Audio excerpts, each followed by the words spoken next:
There's no denying that building wealth takes time and effort. It's a marathon, not a sprint, as the saying goes. While most good money advice, like living within your means and keeping credit card debt low, is intuitive, many counterintuitive tips can help you achieve huge financial wins. So today's show will highlight 9 tips for building wealth that may surprise you. I'll review why they seem to go against the grain, but can lead to more financial success. Hey everyone, and welcome back to Money Girl. I'm thrilled to have you spending some time with me. I'm super excited about this show. If you're a new listener, my name is Laura Adams, and I want to welcome you to this community. I'm an award-winning author and finance expert who's been bringing money tips and weekly advice on this podcast since 2008 with over 40 million downloads. I also work with select brands doing on-camera and writing work as a spokesperson, consumer advocate, and PR consultant. If your company is interested in collaborating, reach out. I'd love to hear from you.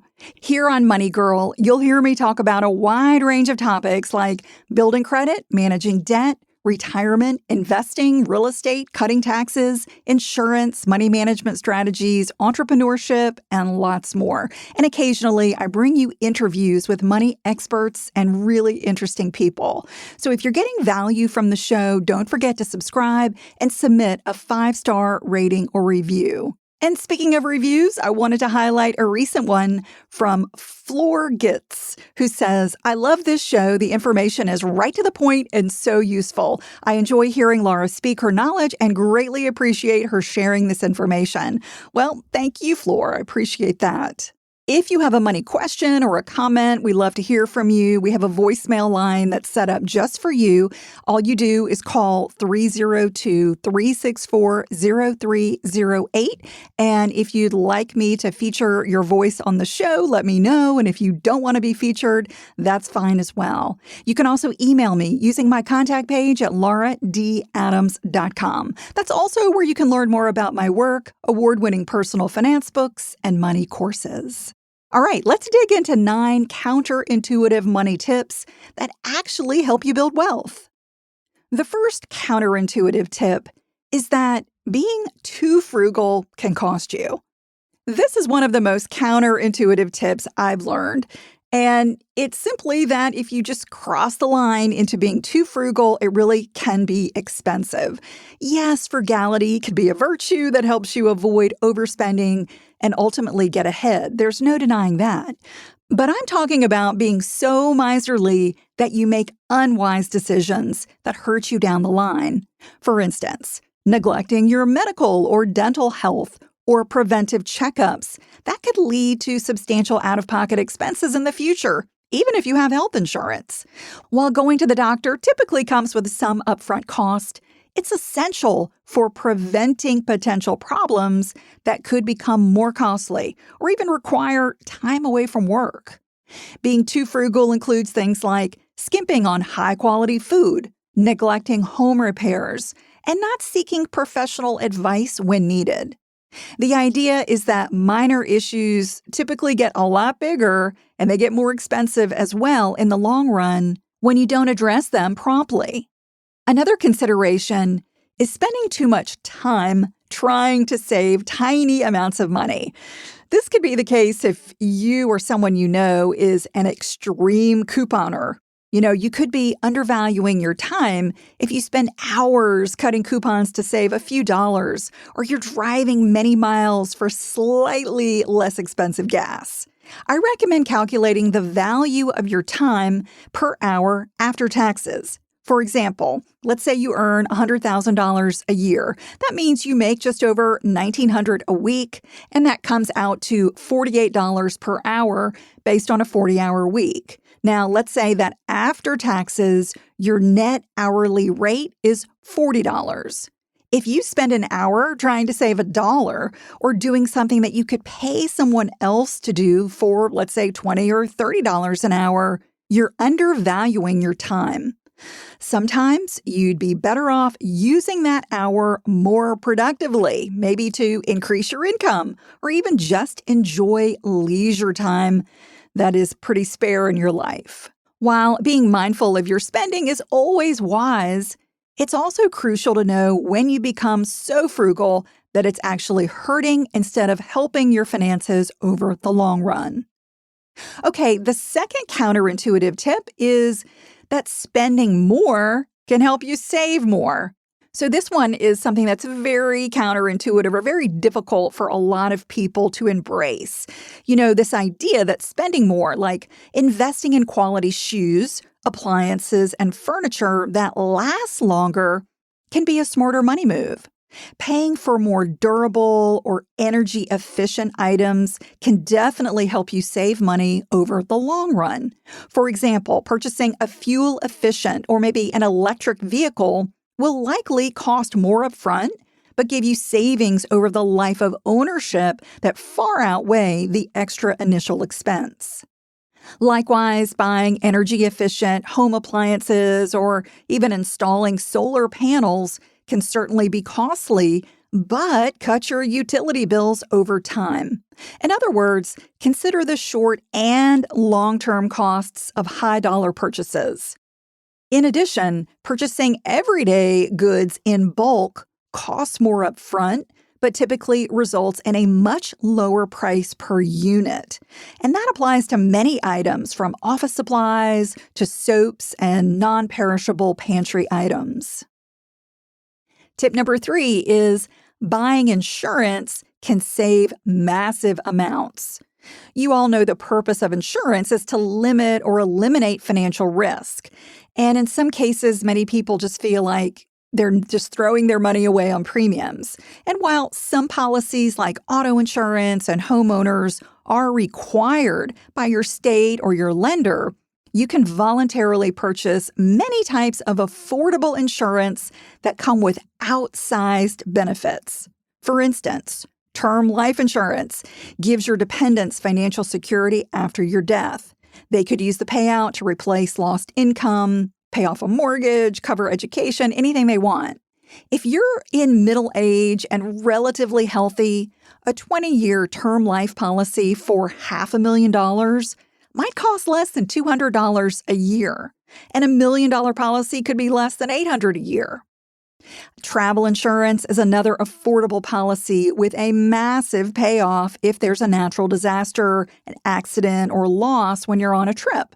It covers problems before or during travel, like trip delays or cancellations, lost baggage, stolen baggage, and most importantly, emergency medical coverage. And that includes evacuation, which could be incredibly costly.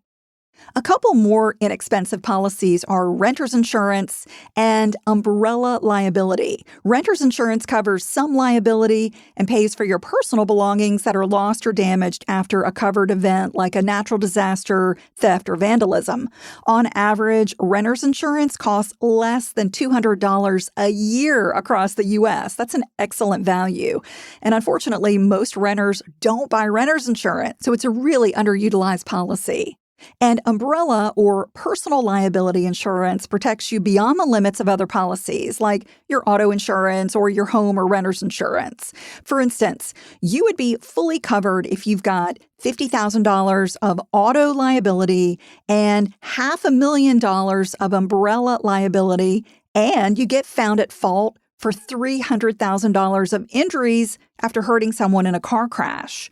So your auto liability, that portion would pay $50,000 of the damages, and then your umbrella policy would kick in and pay the remaining $250,000 to the injured party. Otherwise, you would be personally responsible for paying that remaining $250,000. Umbrella liability coverage typically gets sold in $500,000 or $1 million increments, and despite the high limits, policies are often quite affordable for the protection you receive. So if you're wondering if you have enough liability protection on your auto and home policies, also shop the cost of an umbrella or personal liability insurance. In most cases, you're going to get more coverage for less. Counterintuitive tip number 4. Investing during market downturns is wise. When the financial market is down, it may seem counterintuitive to invest money in it. However, downturns are excellent opportunities to buy shares at much lower prices, kind of like they're on sale. The best way to ensure you consistently invest, whether the markets are up or down, is by using dollar cost averaging. That's a strategy where you simply invest the same amount on a routine, on a schedule, like $100 a week or $1,000 a month. You're going to purchase more shares when prices are low and fewer shares when they're high, and that actually smooths out the impact of market volatility over time. Whether investing through a workplace retirement account, a traditional or Roth IRA, or a brokerage account, setting up automatic transfers is one of the best ways to build wealth. That ensures you consistently put money aside and leverage the power of dollar cost averaging even when the market drops. Tip number 5, accepting a smaller paycheck could pay off. Taking a lower-paying job may seem counterintuitive for improving your finances. However, it could give you non-financial benefits that lead to more long-term wealth. For instance, if having a better work-life balance allows you to start up a part-time business, go back to school, commute less, work remotely, or even take better care of your health, it could pay off more than taking a job with a higher salary you don't like or with less flexibility. Remember that deciding on a job offer isn't just about the paycheck. Consider the entire compensation package, including valuable benefits like education reimbursement, insurance, paid time off, and getting a retirement plan. And if a lower-paying job allows you to learn more, maybe enjoy a better company culture, get more job security, or have a clear path for career advancement, it might be worth the pay cut. Counterintuitive tip number 6, paying your mortgage ahead of schedule isn't always wise. While it might seem like a great idea to be completely debt-free, investing extra money instead of accelerating your mortgage payments could lead to much more wealth in the long run, depending on your mortgage interest rate and potential investment returns, of course. For instance, if you have a low interest rate on your mortgage, like below 5%, it makes sense to invest your extra money where it could earn more than 5%.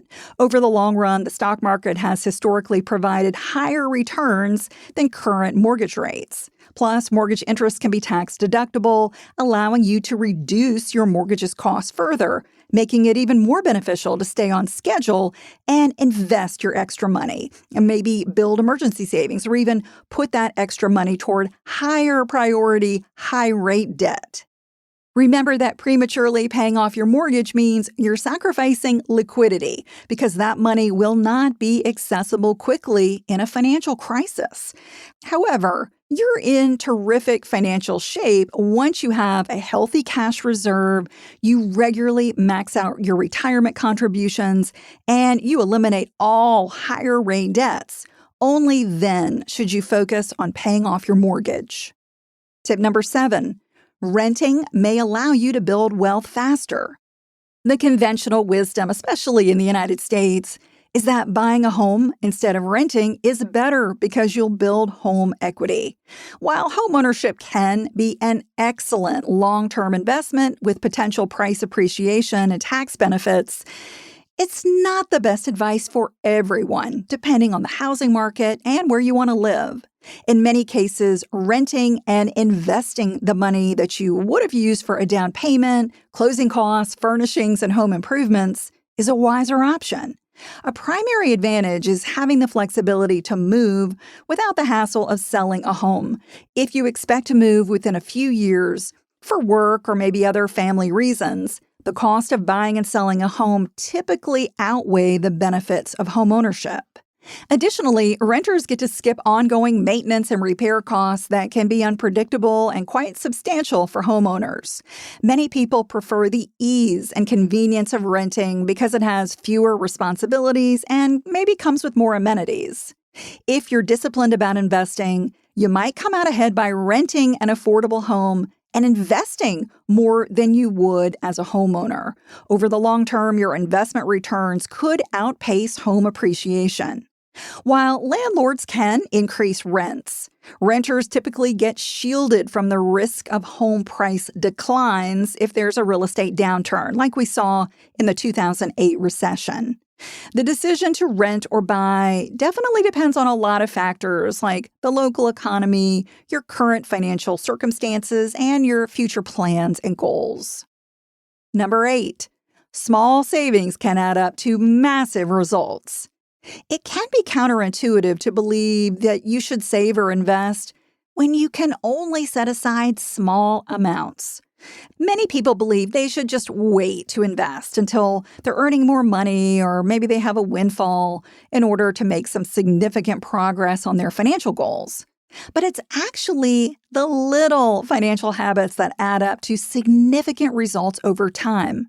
So the earlier you start saving, the more time your money has to grow. So even if you can only save really tiny amounts regularly, it's actually better than waiting to start because it can lead to significant long-term wealth.